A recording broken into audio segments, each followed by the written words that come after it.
नमस्कार. श्री स्वामी समर्थ. स्वामीमय मंगला चॅनेलमध्ये तुम्हा सर्वांचं स्वागत आहे. आपले स्वामी महाराज नेहमीच आपल्या भक्तांना पावलोपावली अनुभव देतच असतात, परंतु त्यासाठी आपला स्वामी महाराजांवर तितका अतूट विश्वास सुद्धा असायला हवा. तुम्ही अनुभव घेऊन बघा. आपल्या स्वामी समर्थ महाराजांवर फक्त एक मनापासून विश्वास ठेवून बघा आणि बघा, स्वामी समर्थ महाराज तुम्हाला अनुभवाची कुठलीही कमी करणार नाही. पावलोपावली ते तुम्हाला काही ना काही अनुभव दाखवतच राहतील. त्याचसोबत असे काही चमत्कार सुद्धा तुमच्यासोबत करतील की तुमच्या पत्रिकेत कितीही वाईट ग्रहमान असू द्या, स्वामी महाराज तुम्ही जर त्यांच्यावर विश्वास ठेवला ना, तुमच्या पत्रिकेतील वाईट ग्रहमान सुद्धा चांगल्या ग्रहमानामध्ये बदलतील. इतकी ताकद, इतकी शक्ती आपल्या ब्रह्मांड नायकामध्ये आहे. भलेही तुमच्यावर कितीही मोठं संकट येऊ द्या, स्वामी महाराज तुम्हाला त्याच्यातून नक्की वाचवतील. फक्त तुम्ही मात्र आपल्या स्वामी नामाचा धावा कधी सोडला नाही पाहिजे. असाच एक अनुभव मोहन पैठणकर या दादांना आलेला आहे. या दादांचा मुलगा अक्षरशः कोमात गेलेला होता. या दादांच्या मुलाला असाध्य असा आजार सुद्धा झालेला होता आणि आपल्या स्वामी महाराजांनी त्यांच्या मुलाला कोमातून आणि त्या असाध्य झालेल्या आजारातून कसे बाहेर काढले तेच मी तुम्हाला आज या व्हिडिओमार्फत सांगणार आहे. चला तर मग व्हिडिओला सुरुवात करूया. मोहन पैठणकर दादा असे सांगतात की माझा मुलगा नेहमीप्रमाणे संध्याकाळी रिक्षातून घरी येत होता आणि माझा मुलगा छोटा आहे दुसरीला, तर तो नेहमीप्रमाणे रिक्षातून घरी येत होता आणि रिक्षातून घरी येत असताना त्याची अचानक शुद्ध हरपली आणि त्यामुळे ड्रायव्हरनी घाईघाईने मुलाला आमच्या घरी सोडले आणि जेव्हा मी मुलाला बघितलं, मुलगा पूर्णपणे बेशुद्ध अवस्थेत होता आणि मग मी मुलाला घाईघाई मग दवाखान्यामध्ये घेऊन गेलो आणि डॉक्टरांना विचारले काय झालं आहे मुलाला. तेव्हा डॉक्टरांनी सांगितलं की मुलगा कोमात गेलेला आहे तुमचा. आणि हे ऐकून माझी अक्षरशः पायाखालची जमीनच सरकली की कुठलंही काही कारण नव्हतं. मुलगा अगदी व्यवस्थित होता, ठणठणीत, तरी पण मग मुलाला असं का झालं असावं. आणि मी खूप दुःखी होऊन गेलो त्यावेळेस. मला काय करावं काहीच समजत नव्हतं. येथील डॉक्टरांनी मग माझ्या मुलाला ICUमध्ये ॲडमिट केले. मुलावर उपचार चालूच होते आणि साधारण 4 ते 5 तासानंतर माझा मुलगा आपोआप शुद्धीवर आला, कोमातून बाहेर आला आणि आम्हाला अतिशय आनंद झाला. आणि डॉक्टरांनी सांगितलं की तुमचा मुलगा शुद्धीवर आलेला आहे. परंतु त्याचनंतर डॉक्टरांनी मुलाला पुढील तपासणीत जळगावला आम्हाला पाठवले आणि मग आम्ही मुलाला तपासणीसाठी डॉक्टरांकडे घेऊन गेलो जळगावला. आणि मग जळगावच्या डॉक्टरांनी मुलाच्या मेंदूचा CT स्कॅन आम्हाला करण्यास सांगितले आणि जेव्हा मग मुलाच्या मेंदूचा CT स्कॅन करण्यात आला तेव्हा मग डॉक्टरांनी असं सांगितलं की मुलाच्या मेंदूतील जी रक्तवाहिनी आहे त्या रक्तवाहिनीमध्ये गाठ झालेली आहे. आणि हे ऐकून आम्ही पुन्हा एकदा खूप घाबरलो. नंतर डॉक्टरांनी मुलावर उपचार सुरू केले, परंतु उपचार सुरू केलेले असतानाही मुलाची तब्येत दिवसेंदिवस खालावतच चाललेली होती.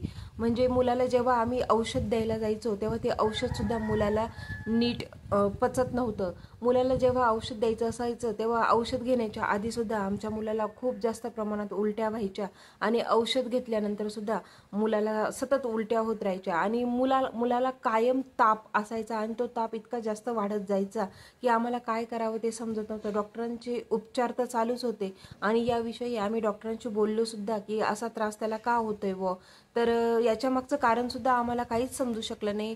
आणि डॉक्टरांनी जेवढे उपाय केले, जेवढे उपचार केले त्याचाही माझ्या मुलाला काहीच फरक पडत नव्हता. आणि अशा वेळेस आता आमच्याकडे कुठलाच मार्ग नव्हता, काय करावं काहीच समजत नव्हतं.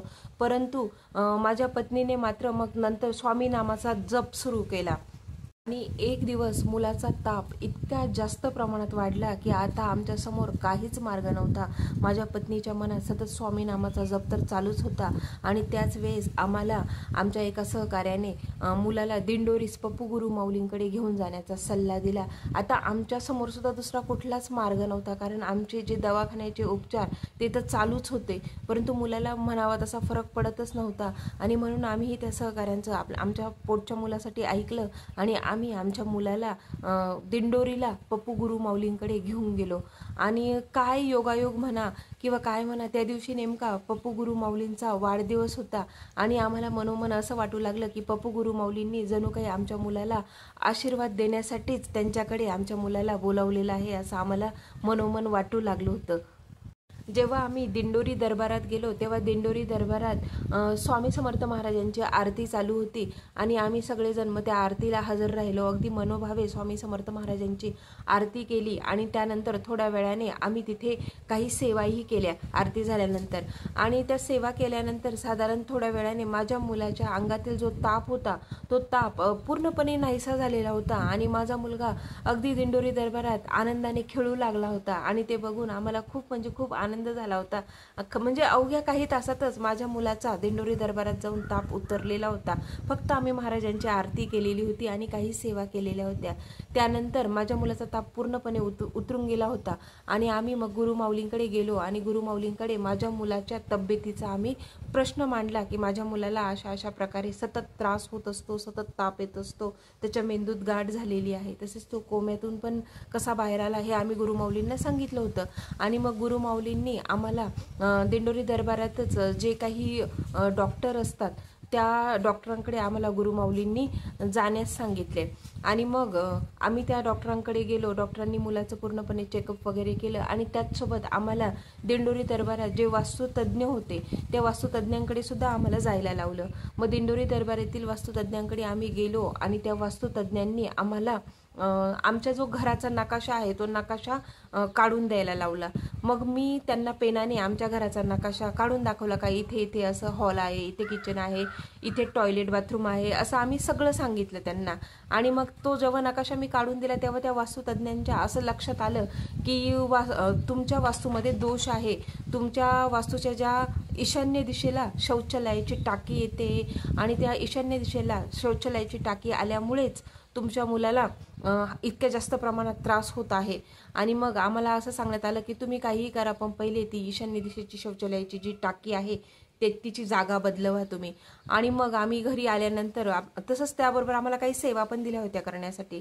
जेव्हा आम्ही घरी आलो तेव्हा काही दिवसातच आम्ही ती जी शौचालयाची टाकी आहे तिची जागा बदलवली आणि गुरुमाऊलींनी आम्हाला ज्या काही सेवा दिलेल्या होत्या त्या सेवा पण आम्ही अगदी मनोभावे केल्या. आणि अवघ्या काही दिवसांतच माझ्या मुलाच्या प्रकृतीत झपाट्याने सुधारणा व्हायला लागली. माझा मुलगा म्हणजे पूर्णपणे बरा झाला आणि मुलगा पूर्णपणे बरा झालेला बघून आम्हाला खरंच अतिशय आनंद झाला.